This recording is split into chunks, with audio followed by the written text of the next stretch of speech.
What's going on? KD Bowe is my name. Bobblehead Julio Jones is here. Rod Minger. Hilarious. Tiny. A.K.A. Indescribable. Hey, y'all. I know what you're saying. You're saying, how can I get such an amazing piece of jewelry like you have, KD Bowe? And I had to tell Rob earlier. He was looking at me, and I was like, oh, no, my brother. You got to get your own. That is false. Let me tell you what. I got it when I got my my COVID vaccine. I got it this weekend. Also, they give out candy when you get your shot. Yeah, it's candy. It's like good. Like for children. Yeah. Because they're trying to soothe you. What? Sorry. For the pain that you're about to receive. But go ahead. Tell me your story. Flashbacks. Actually, the truth is I didn't feel it at all. Relax your shoulder. I wasn't tensing earlier. I'm just really muscular. Okay. That's good. You didn't feel that. It was a little poke. You know, I'm muscular, so I was like, probably. Is that what it was? Yeah. The muscles got in the way. It was the muscles. Okay, yeah. And so, when I told her, she was like shocked, like, oh my God, I was gonna say that myself. But, when you said it, I was like, oh. Because you went in there ripped. She knew. It's like, man, I don't even know if the needle's going to go through his arm because he's so swole. This dude's so muscular. Maybe we need to just give him a tablet. This. Hilarious. I'm not doing I'm going to tell you the weird part. The weird part is that people are, it's how they some people are like, okay, cool. But it's the other ones that get silent. And they feel like, yo, you gave into the man. You got a microchip in your body, man. That's what it feels like. And so that's exactly how they talk. It feels so crazy to me that something that I took, and of course, my second one is on the 20th. Yeah. And I don't know. I felt like with us working here and with being around all of these people that's coming through, man, you don't know what people. So you can wear a mask, you can do all those things, but for me, I felt like it was the best option for me and my family. Yeah, and I completely agree that you feel like that was your best option. For me right now, I'm not 100% sold on it yet. Just because of some things I've heard, and I've heard a couple of stories where people got sick or some people that actually passed out, and I'm just not a fan of that. As I'd like to tell people as well, if I respect you for doing it, respect me for not.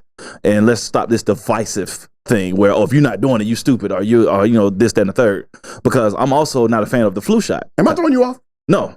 Because I felt like you. No, I saw a little look in your eyes when I was. It's just a little awkward that you're eating from your necklace as I'm trying to make a serious point. You're childish. You're being childish. You're childish, sir. No, you're just jealous. You're just jealous. It's just I'm trying to make some serious points. You're being really. I mean, you asked for one earlier. I did not actually. And I was like, no.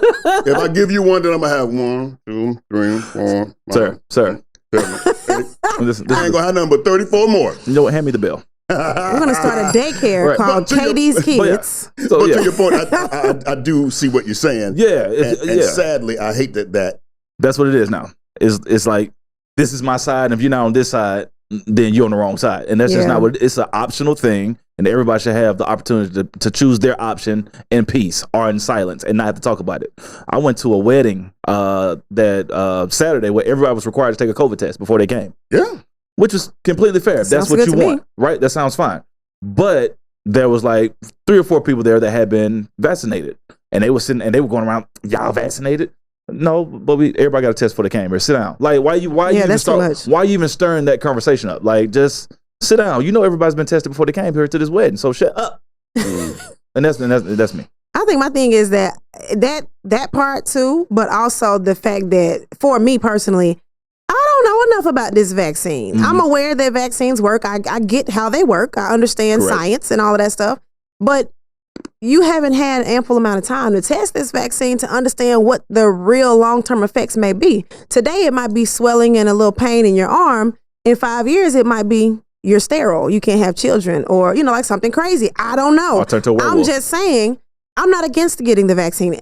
I'm against you rushing it, ramming it down people's throats. Correct. And then the insurance companies or the manufacturers of these vaccines are not going to be held liable if something happens to you. That's my issue. Yep. So I'm like, let us think about it first. Let's do a little more research and studying this thing to see how it actually affects humans over long periods of time. I like that. And the funny thing is that then you got the people that are saying, well, which one did you get? Did you get the Johnson & Johnson one? Did you get the Pfizer?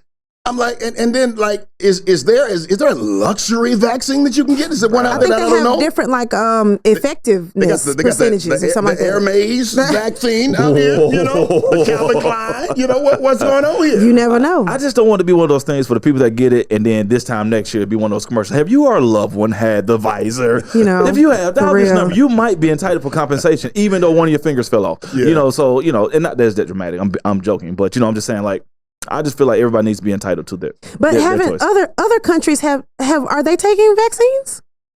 I don't know. There are other countries know. who didn't need a vaccine because they shut their countries down when they were supposed to for the 3 weeks that we were entitled to do so. Yeah. Last year, and Americans were still. Wow, I don't know why when you said that I At all felt the clubs. attacked as well. I don't know. We'll go ahead. I mean, I just feel like you know there might have been some things that we could have done early on to prevent this Yeah. from the legislative Yeah. and government standpoint, all the way down to just hey, y'all done gave out 45 stimuluses, changed the law 13 times, reviewed it, revised it, and all this other stuff. When you could have gave us what we needed Yeah. From jump. once from jump, Yeah. made everybody sit at home, Bruh, everything would have been cool. that's it.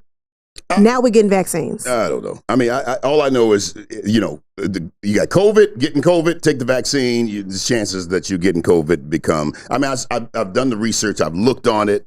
I don't know what the government is going to do and what they ain't going to do. All I'm saying is, you know, if you see me in these streets and I got like wings of horns on my back, whatever it is, just pray for me, okay? Don't talk about pray for me. It probably came from that necklace. Go ahead. Yeah, but the necklace is amazing. I do have. Hey man, so let me say this, man. We were praying for DMX.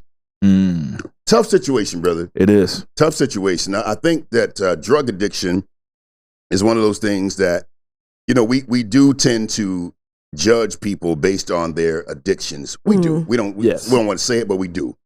And, you know, for him, overdose over the weekend, he ended up getting hospitalized, and they're saying that he's in grave condition. When we're taping this, that he's in grave condition, so we're definitely praying for him. But one thing that I thought was very interesting was a video that I saw, and you saw it before, Yes.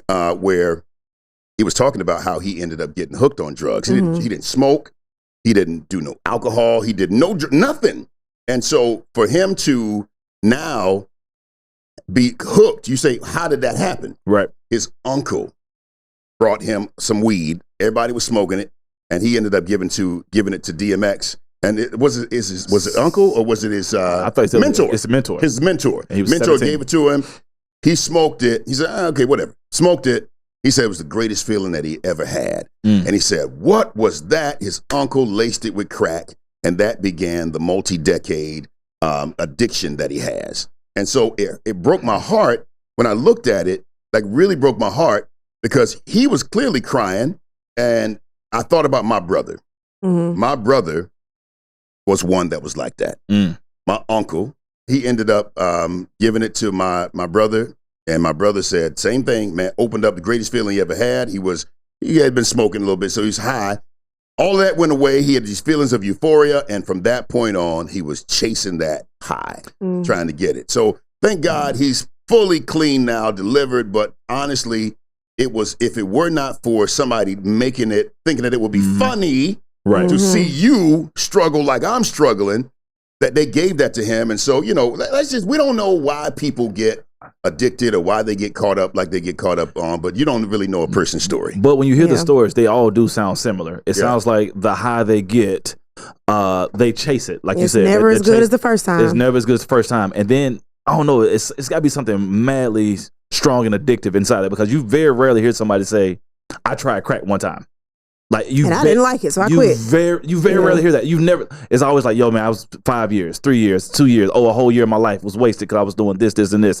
And then I think they just spend that time trying to chase that same high, and then they start mixing it with other things. You know, they mix it with alcohol and mix it with. And you don't weed really be yourself. Like when you're on those drugs like that, your main concern is, where do I get the next hit? Yeah. Like you're not. Yeah. Oh, I left my mama stranded at so and so, or I stole my dad, and like you don't think about stuff like that, Correct. according to accounts from people who have been strung out on drugs like that. So it's just really discouraging to know that somebody would do that as, like kind of like in a casual kind of way, like, oh, let me just lay, like that's not funny. It's very common too. Misery That's crazy. loves company, and there's some people when they are miserable, they want you to be miserable too. You know, when they I know are it. feeling bad, they want you to feel bad too. And it's like, I guess, you know, we can demonize each other if we want to. Yeah. But here's what I think. I believe that we need to probably put the problem where the problem began is when the CIA decided they wanted to put drugs inside the communities of these black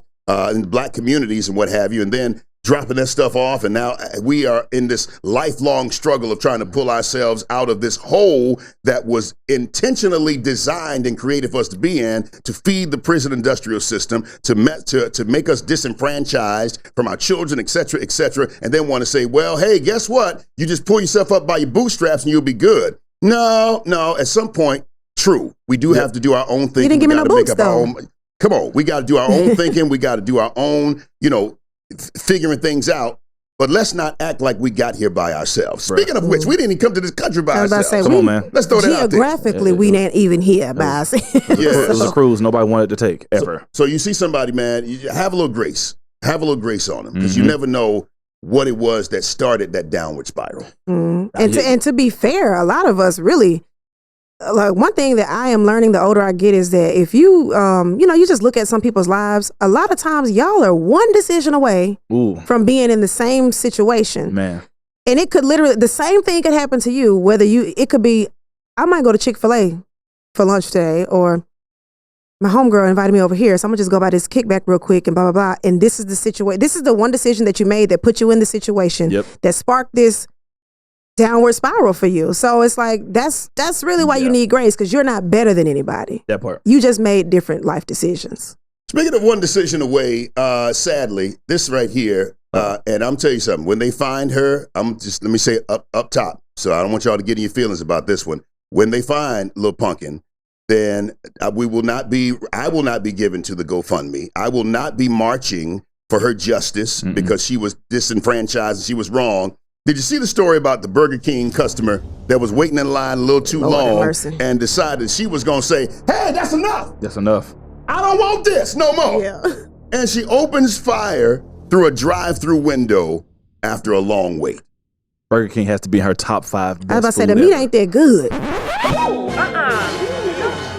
It must be that new Impossible Whopper. It's driving people crazy. I knew when they made It's something. good, but it ain't that good. But I mean, the way they was pushing it, the commercials, I mean, it was going against the Popeye's chicken sandwich. I knew something ratchet was going to happen eventually. Yeah. But you have to think, what would cause somebody to be, what strikes up that kind of anger in you? She was hungry. There's not a hunger in the world. She was hangry. I've been close. I'm not going to lie to you. To shooting up a drive-through? But see, you got people like me. Let me break down my hunger. There's I'm normal and I'm starving. I have no middle. Oh, I'm either Lord. good or I'm hungry. I don't know. Y'all might have seen me a couple more. Like, hey, I'm about to go to Waffle House. I don't know what y'all about to do. I wasn't going to say anything. I know, like, there's no, everybody I'm in about my to life start knows biting this. people. I can't, my body doesn't, I don't gradually get hungry. I'm just, since I was a kid, like, I'm just, oh snap, I'm starving. Like, it's never like, oh, I could eat. Like, if I'm going to eat, I'm already hungry. Like, I'm the dude, I'll Google what I'm going to eat before I get there. Okay, boom, I'm getting this. I don't know what y'all going to do. Y'all can do the appetizer when the wait. Hey, me, I'm ready to order right now. That's me. So my question is, if this lady, okay, let's say they find her, and by the way, nobody in the Burger King was hurt. Let's just say that. Yeah, they everybody got safe. out, because she actually went and popped trunk before she came back, and she said, wait right here, I'll be back. They didn't wait. They got out the back door. So everybody Good for was them. Good. But my question is, if the cops find her, and God forbid, okay, this is just conjecture, but they Rodney King her, okay? Are y'all marching? Are y'all at the Black Lives Matter rally? I'll be at my house with the fan on medium. All I'm saying, No. all I'm saying is that police know how to de-escalate situations when it's convenient for them. So am I going to be marching and rioting? Probably not. But does the fact still remain that police are supposed to come into situations and make them safer for those involved? Yeah, two things can be true. We can be wilding, and y'all can be wilding. And So I would just like to see them use the same restraint they used on Dylan Roof and the crazy dude with the orange hair that shot up the movie theater, and all these white people that they take. That's what I'm saying. All these white people that. Whoa, Exactly. that's good. they stopped and took him to And Burger King. that was the boy, Dylan Roof was the boy who went in that church, and he sat in the service and then killed all those people. and they And stopped they took him to Burger King. Took him to Burger King. So if you can full have circle. that kind of restraint with certain lighter Wow, I'm skinned glad you said that. I people, forgot about that. then you can have the same restraint with black people too. Mm. We're not that much of a threat. Nah. Just feed us when we're hungry, and then get out the way. And keep our name out your mouth. This is something that people were not laughing at. Cher is under fire because of a tweet that she put out. First of all, watching the Derek Chauvin trial, it's very triggering for me. And I've really been trying to protect my peace as much as I can, but you try to stay informed, but just reliving that and the testimonies and everything is a lot. And so Cher, Miss Do You Believe in Love, she said she was watching it and she was with her mother, and she said this on Twitter. She says, I watched the trial of the policeman that killed George Floyd and I cried. I said, Mom, I know this is going to sound crazy, but first of all, her punctuation is just terrible. Just throw that out there real quick. Go ahead. But I kept thinking, maybe if I'd been there, I could have helped. Wow. Now, Twitter went totally bananas. Oh, so we need a white savior? You trying to come in and save the day? And my question is a simple one. Do you feel that we are maybe a little too sensitive about this tweet from Cher? Yes and no. Okay, so one thing, the audacity. The blasphemy. The unmitigated gall. Oh my, if I had been there, things would have been different. No, it would have been the same thing. You had your phone out recording with everybody else. But that's not what she said, though. That's not what she said. But I know that's how people are taking it, the people that are upset. Yeah. But then in another space, I feel like, just say that to your mama. Right. Yeah. Just You have to tweet it. That's just you and your mom sitting there talking. Say that to her. You know Twitter's going to go crazy. It's too many massive people following you. They're just going to think different things. So that's just one of those things, like, if you have to think about your tweet before you tweet it, put the phone down. But I don't think she thought about it. She clearly did not think about it. It was her thought. She was like, "This is the way I feel," and she tweeted it. I think it came from a genuine place. When she was typing it, she was like, "Oh, I feel so bad. I wish I could have done something."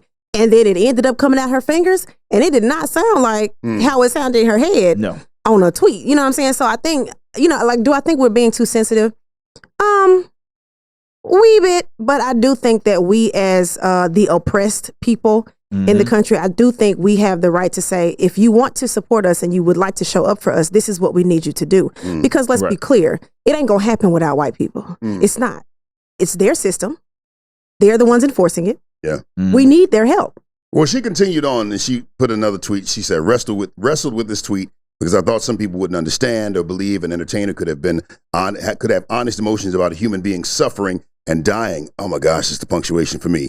Even if it's only shown on TV, you don't know what I've done, who I am, or what I believe. I can, I have, and I will, ... help.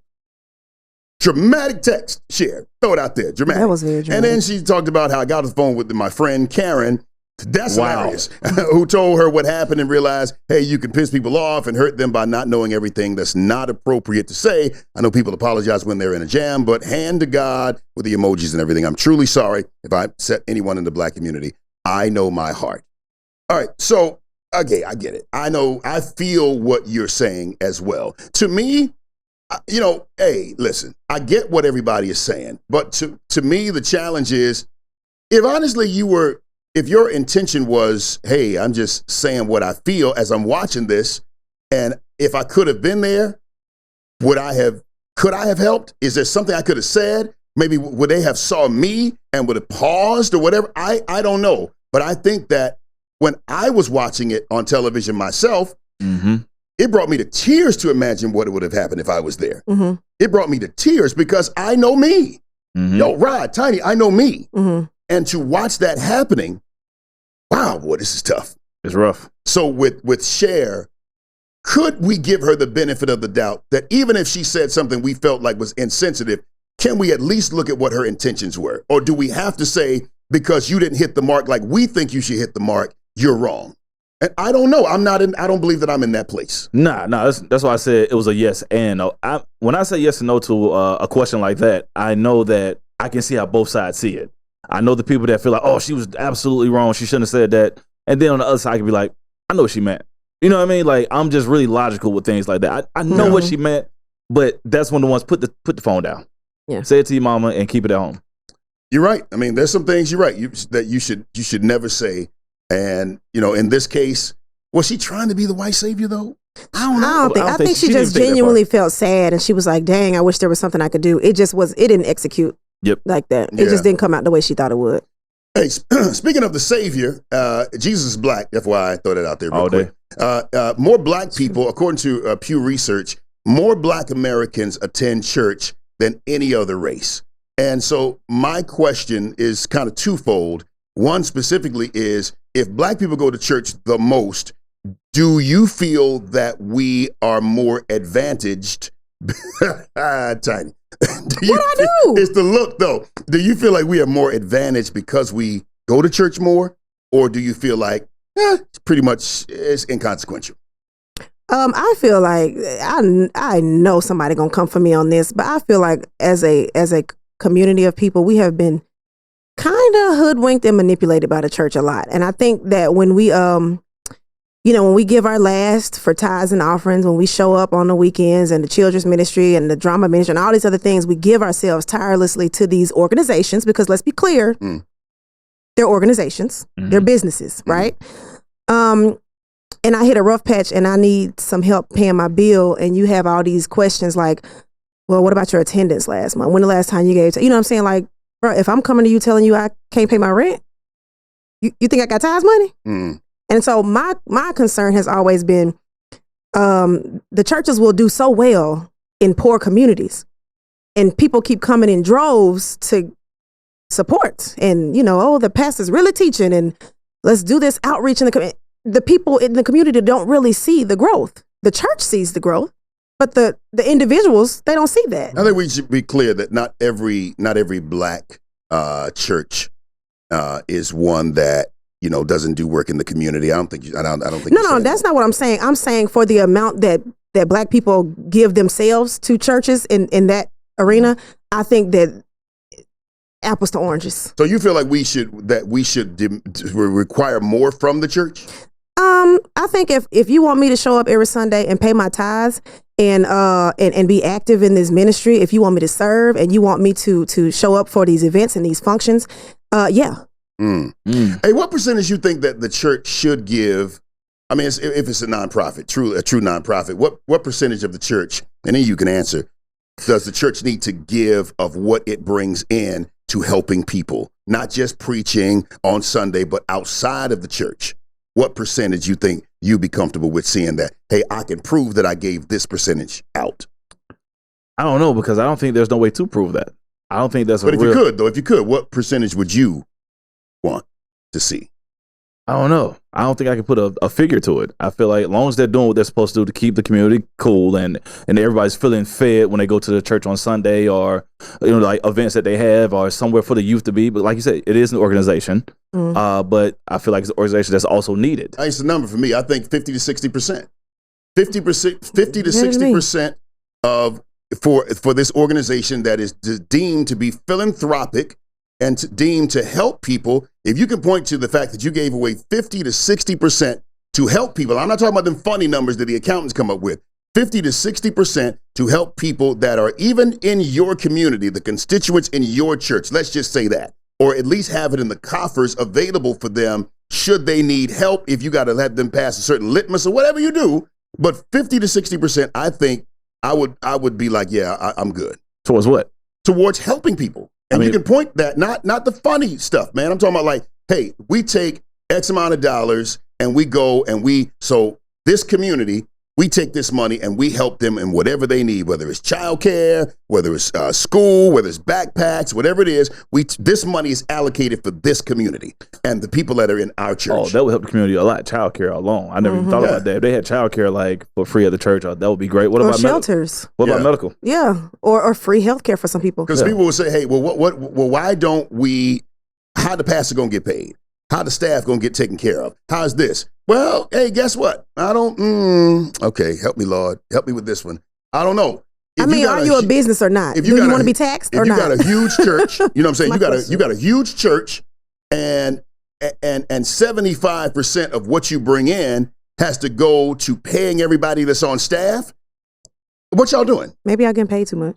And I don't even, if it's that, like, why are you so large? Okay, so you can't have a huge organization and a little bit of work. To me, that doesn't make sense. Right. It doesn't fit. Okay, I think what I'm missing where you're going with that is help can be different in different ways, massively at the same exact time. You know, if you have a gym at your church, that's a gym it's like a YMCA for children, right? The church I attended in Montgomery, they do food drives every single weekend. Is that a way? Would that be covered in the percentage that you're talking about? Like giving out food, things of that nature? Oh, yes. Okay. Car washes for the church. Like, I mean, specifically, like, how would you be able to? That's why I'm not understanding. That's why I said I can't put it into a number, because it's like they do lots of things that might go unseen. You know what I mean? That you couldn't put a number to. Say, bro, if you're doing it and it's helping the community, then it's part of it. There's got to be a paper trail. It's seen. Okay. If it's not seen, it's felt. Yeah. Gotcha. You feel me? Yeah, I got you. So yeah, I don't think. I mean, I'm not one to say the pastor don't need to drive a big, drive a Maserati. Because let's be clear, a lot of the pastors that's driving the Maseratis and all this stuff, they don't. And with the big churches, they don't take money from the church like that. They're on the road. They have a for-profit. They got a ministry where they do crusades and they public speaking. They get real money. Books, like real money. So they're not getting it from their church. Just because you see the pastor driving in a Bentley, he took that from the church. No, he didn't. He got a grind. Maybe YouTube. He gets $100,000 a month from YouTube. We don't know. So I just think that, let me bring it back to the question. If we're talking about black people going to church the most out of anybody, what I'm saying is, if you've got Jesus and you got God, and you got hope and peace and everything that comes with that, I would imagine that you would be a little more advantaged. So that means to me that I would put a little more responsibility on these churches. Mm-hmm. I would say, hey, we're coming a lot. So let's talk about education. Mm-hmm. Let's talk about physical fitness and health. Let's talk about, yes, politics, okay?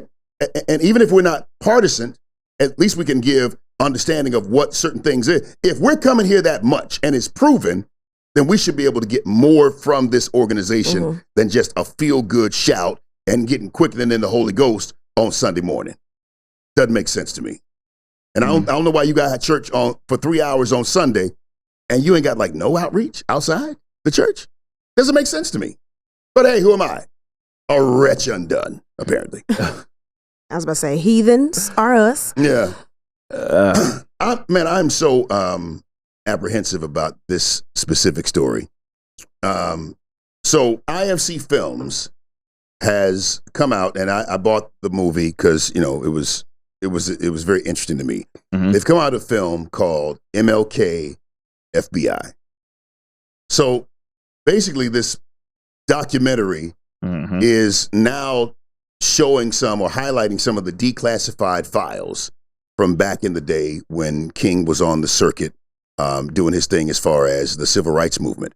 Well, you got some highs and you got some extreme lows, and this documentary talks about some of those lows, and it is, it's pretty bad. One of the things was that they bugged his hotel room. They wiretapped phone calls because they wanted to bring him down. J. Edgar Hoover, the head of the FBI, wanted to bring Martin Luther King Jr. down because he felt like he was the most dangerous Negro in the future of Black America. Mm-hmm. So they wiretapped him.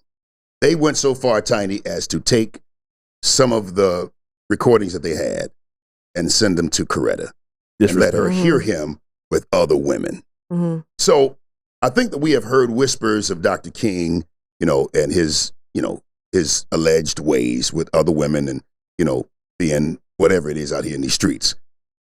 But it wasn't put out there. You couldn't point to anything to prove it. Right. Now that you can, my specific question is, do you think that this movie will tarnish the legacy, so to speak, Dr. King? Absolutely not. I think his contributions to American history still stand, but this is also a part of his legacy. They do it with every influential person. Sooner or later, your dirty laundry is going to be out there. Wow. And my thing is, if you know that this is where you're headed, and there are some things you don't understand when you're a kid, when you're young. And I think Martin Luther King was like 28 when he was killed. I don't don't think he was somewhere around that. Yeah, somewhere around that. Yep. He wasn't like, He wasn't old. you know what I'm saying? Like, think about what we doing in our 30s. You know what I'm saying? Like, we just not figuring stuff out. Yeah. Mm-hmm. So, you know, he might, I don't know what he went through. I haven't heard the recordings. All I'm saying is that as an influential figure, when you start getting attention brought to your front door, you got to move differently because people will seek to bring you down. And that's just part of the new climate. So this is a part of this. It goes back into this new cancel culture situation. He's only going to be tarnished to people that he was already tarnished to. Mm-hmm. It's not going to be none of us that believe in the things they did and all the contributions he made to this country, to this world, actually. That's not going away. But this is like his old tweet that got dug up. And then this is just a way for the people that he's already tarnished to have more. See, this is why I didn't walk with him, and this is why I didn't like him. And more than likely, that's going to be a certain group of people. I won't say that, but it's going to be a specific group of people that really want this to tarnish his image. But Martin Luther King Drive is still going to be everywhere. Yeah. That speech still going to play everywhere. I'm still not going to work with Martin Luther King birthday. You know, he's still going to get his acknowledgement everywhere because he did too much. And I mean, this is just some of his dirty laundry being aired out after he's gone, which sucks. But I mean, it's just going to be another thing. I'll still watch it, and I'm going to find a positivity in it. I love that you guys feel that way. And I love, and I would hope that is, you know, the case. Sadly, when you talk about infidelity, that's the cutoff point, you know, for a lot of people. And, you know, I had a conversation yesterday, and I kind of been just quizzing certain people. And, you know, you talk about Dr. King, but when you say, well, this happened, can you now not be okay with it? Mm. But it's the pause. It's that pause that, and it's like you go all the way back to the point of the infraction, and then you start discounting everything that happened after that. Well, was he really the best father? Was he really a good husband? Was he really given to the cause? Because clearly he was out here doing other things. And for me, I say personally, I don't subscribe to that because working with a lot of entertainers and just people in general, right? I know a lot of stuff. And I know I can compartmentalize the negative part of you from the genius part of you. So, yes, he was a brilliant man that had flaws. They ain't necessarily got to be the same person, and they ain't necessarily got to be different either. I think that we have to be okay with people not being 100% good and not being 100% bad. I think that we are beautiful mixtures of both. And you just have to figure out what to do with the, you know, not so pleasurable pieces and figure out what you're going to do or how you're going to water the parts of you that's good. So where do you draw the line, though? I think my question is, who is a good person that made mistakes and who is an evil person that did a little bit of good? Very good question. Because if we had the same conversation about Robert Sylvester Kelly, we can say, oh, he had great music. He wrote wonderful albums. But he got chart toppers. But for me, the difference is I can still listen to R. Kelly's music and enjoy the genius of what he did in that space. Suppose he was writing about underage girls. That was not how it made me feel at the time. That's not where I was at the time. I'm with you. So if he called out the girl's name, oh, baby, I peed on you. Well, hey, guess what? Okay, well, he's not going to do that. We know he's not going to do that. Then now that's different. Right. But I don't know. Just think about it, guys. Think about it. Everybody got some stuff some genius moments that they made at some of the worst times. Let's be clear. David was in the Bible, was truly an adulterer. He had this man, this woman's husband killed so he can marry her. But we got Psalms 37, Psalms 34. We got the Psalms that we love, that we quote, and we get high off of, but it was based off of a traumatic situation. Man, at the end of the day, nobody's perfect. Everybody's got some stuff, just like you're saying. So I definitely agree with that. But as far as Martin Luther King with this, I'm sorry, this is not the first time you heard he had some infidelity. You've heard that. I mean, we heard that as children. I mean, it was the 50s and 60s. Yeah. And we all got grandmas that stayed with outside kids. You know what I'm saying? Like that part. But to answer your question, where do we draw the line?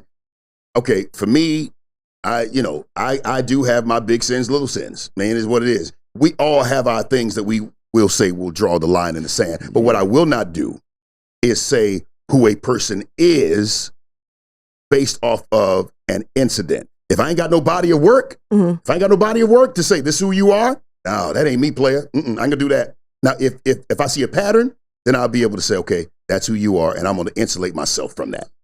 And so that I can still be able to enjoy the genius or the good part of who you are. That's me.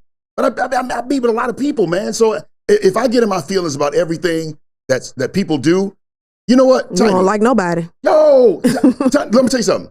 There are people that think that we are, man, that we like this. But it's just that I don't highlight that part of you that I can't stand. Right. Especially in business. Right. Yo, man, listen, we good over here. What you do over there, as long as it ain't my top 3 or whatever, hey, man, you know what? Do that. Just Take keep yourself. it over there. Yeah, keep, but over here, we're great. Like, I can do business with an enemy if we are on the same page as far as the business, not personal. So you different from me. Yeah, as far as personal though, nah, we good. I'm I don't know. That might be a stretch for me doing business with it because I understand like the bigger picture. But there's like I used to have this saying like I think infidelity for me is different because I think in my opinion, the majority of situations that include infidelity, a lot of times it's the woman being asked to dismiss it, overlook it, stay with them, work it out. This is this part of the ups and downs of relationship. That's how they kind of present it to us. Well, a man gonna be a man, And if it were the other way around, it wouldn't be like that. So my thing is, if you can't be in my mind, you don't even have to be my enemy. If I see you mistreat this person that you took vows to in front of, you know what I'm saying? Like, you can't be trusted, sir. That's the closest thing to you. No, that's true. You know what I'm saying? Context clues. That's kind of how I feel. Yeah. But I get it. Like, well, greater good is the cash gonna come? Is the check gonna clear? Like I understand that, but then I also be like, I don't know about this one. Yeah. So I don't know. I guess that's just I'm really like intuitive, and I don't try to like immediately dismiss or judge people. But there are certain things that I look at and I just be like, nah, because like if you got your kids out here looking crazy, you'll have mine out here looking crazy, or me, or anybody, So I don't know. I guess it's like you said. It's like, do you want to just look at the good parts and focus on that? Personal is personal. I mean, personal is personal.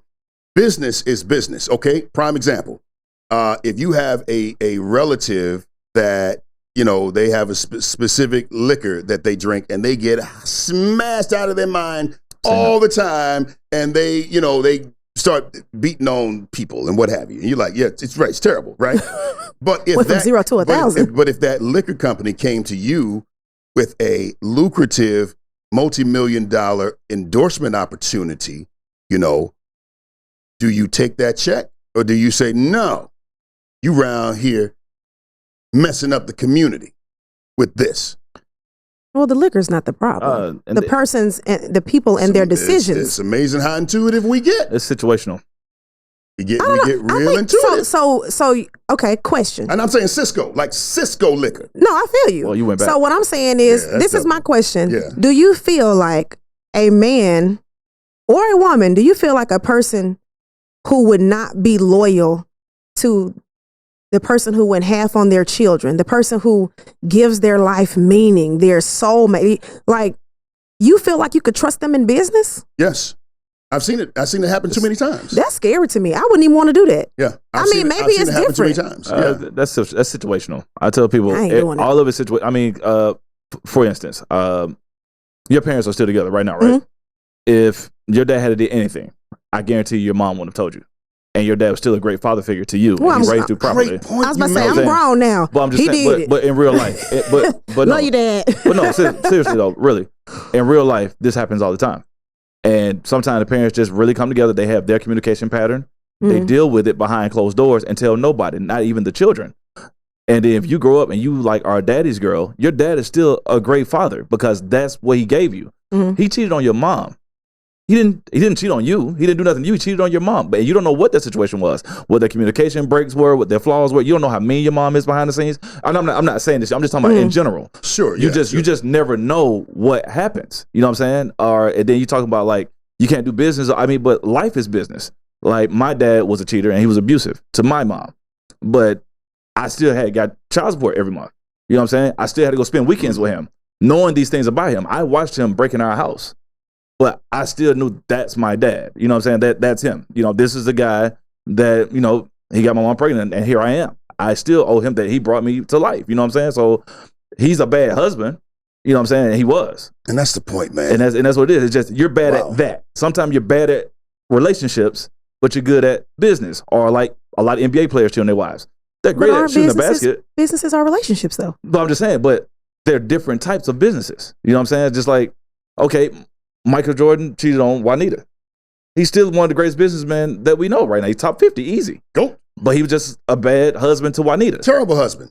See what I'm saying? Yeah. So that's why I say it's situational. Slander this man? No, no. Not slander. No. Sorry, Mr. Jordan, sir. Yeah, no, well. just a fact. I mean, that's public knowledge. You know what I'm saying? But he's still one of the greatest businessmen, probably top 25 businessmen in the world right now. So he's great with business. He just was a bad husband to her. You and I know.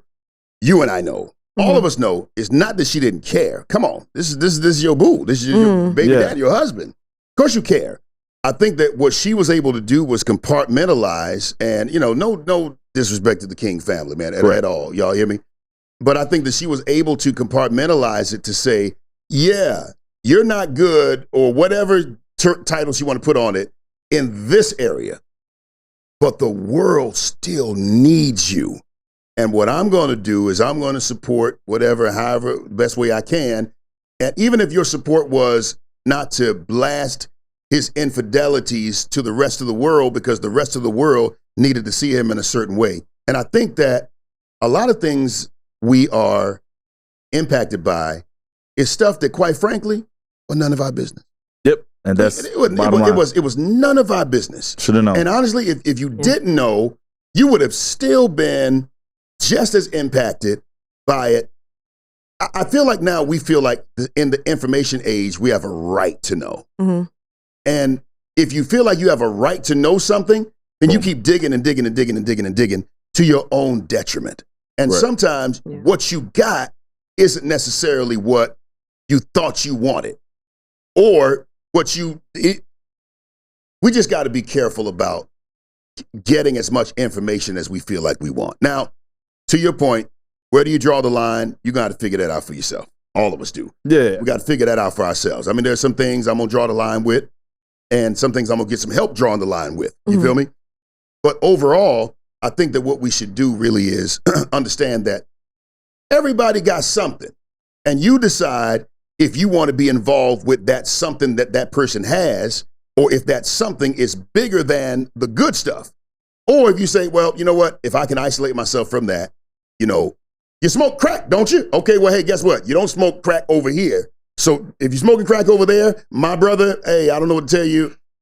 Don't smoke crack here. The KD, I have to interject, because what you're not going to do. I was waiting on y'all to say something. You're not going to act like you can just trust a crackhead now. I don't know no crackheads that are trustworthy. Yeah, I tried that crack and it didn't work for me, so I didn't do it anymore. You're not going to come around and be like, well, but I can still babysit your kids. No, crackhead, sir, man. But believe it or not, there are babysitting my children, there crackhead. are a lot of functioning people that are addicted to crack cocaine. There is not a single functioning person. Oh, Tiny. Oh, I'm sorry. I can stop you right there. Are we calling them functioning even the times where we see them not functioning? Yes. Are you saying that they dropped the ball sparingly? Is that what you're saying? Because I don't know a 100% reliable crackhead. I know a singer you love right now that I will leave unnamed. I'm not going to do it. She's one of her best movies. No, and said the whole time she was, and she said it on camera. Said it on camera. She was functioning great. That's not. It's not the same? I don't like this. It's the same. You're gonna ruin my childhood. I'm not. But you didn't come here today for that. I mean, she sat down with a well-known media person and said, "Yeah, if you want." They was like, "How were you when you were engulfed in your bad habit?" And she was like, "Go watch this movie right here." Every day I was on set. Oh, you got to tell me. And who is the person? I will tell you that off camera. I think we all know. She said, "Go watch this movie right here." Every day I was on set, I was engulfed. She said that out loud. And she did amazing. Should have won an Oscar. So it happens. You know what time it is. Okay. She should have won an Oscar. She killed it. Oh, But yeah, we'll talk about that off. I'm just saying, you can let a crackhead babysit your children if you want. I will pass. Well, you know we're not talking about come on now. kids. Come on. I'm just saying, you acting like we can just trust crackheads. This is the line. This is the line right here. It's the Stevie J face. I'm not. I'm not trusting Nana crackhead, okay? Y'all can take y'all kids to the crack house if y'all want to. Every family got one. Then I get mine. Deal with it. Yeah. I mean, I remember I had one in my family. She came and beat up a bully at my school. I'll never forget that. That's a great moment in my life. I was in the third grade. You can't count on a crackhead for that. Was bullying me. And I told her just in passing, like, yeah, this guy's taller, Bob, he's in 6th grade, I'm in 3rd grade.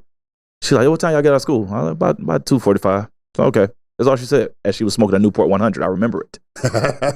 Long or short? Yeah, it was the longs. You know it. Right? So I go to unchain my bike. I had my bike chained up to the top of the fence. I kind of park it in the same spot. Yeah. And then he was in a gang. He was a blood guy. Yeah, what's up, Rod? What's up with that jacket? That's the last thing I remember him saying before she came out the bush. And she was like, hey, what's up with that ass? And pow! Yammed him. Sleep in front of everybody. I'll never forget that. That was a great day. Oh, my goodness. She yammed him. I didn't even know she was coming to the school. I didn't even know she knew how to get to my school. But she found it. Oh, well, please believe my goodness. She was functioning. Nah, the crackhead's got resources now. She was functioning that day right there. Wait a minute. What'd you say? Stupid. What Julio talking about? Oh, he was like, so when you, like that? Crackheads also have their purpose. Then there's that. And finally, all right, so Dr. Fauci is saying that by Memorial Day, we may be okay. We may be able to take these masks off.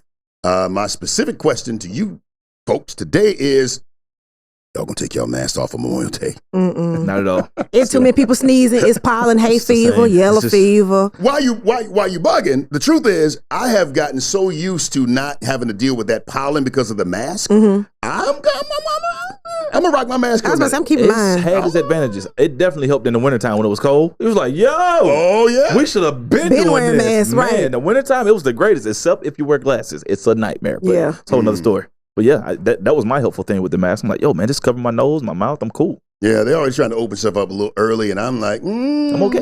They never close things down. You're talking as if there's something to be lifted. We never quarantined. I think people stopped going out for like a week. It was like a week and 4 days. I'm gonna tell you, man. Actually, I ended up going to places that their social distancing stuff was on point. I just didn't when they were just out there free balling. I'm not gonna do that. No, I was at the crib. If I went somewhere, it was a place that had few people in it and some outside seating. Yes, and I don't know. I think that's crazy that the entire group that I was working with, they all got COVID and I missed it. And so that was pretty crazy. The one night that everyone contracted it, I was gone. Or you got them antibodies and you got it too, but you just fought it and they didn't have them antibodies. I went and got tested when they told me that they were sick and I was negative. That's what I'm saying. You got the antibodies to where you don't have it. Like your body fought it. Is that what that means? Yes. Yeah. Sometimes that you just can't get it. Sometimes that's the case. You're taking the right vitamins. I know I've been in situations where it was a COVID situation. Yeah. Really? But I went and got tested to make sure I was negative. Yeah. But there was no reason why I shouldn't have gotten COVID when everybody else did. Yeah. But maybe the antibodies, But I got the vaccine anyway, so, Good job, man. There you go. I appreciate you for doing that. Mm-hmm. You're going to grow a candy necklace out your own neck. Oh, you're going to be like Don't worry about that candy necklace. You're going to be one of the monsters from I Am Legend. I just want to see some time pass. That's all. You call me in 6 months and you let me know how you feeling. I'm going to be cool, man. I'm going to be straight. I believe it. I plead the blood. I know you got it. I just can't go outside when the sun up. I don't know what's going on. Every time the sun goes up. He a vampire now. Okay. Yeah. All right. Hey, just make sure you reach out to us if you want to hit us up on social media. He got to sleep upside down. It's the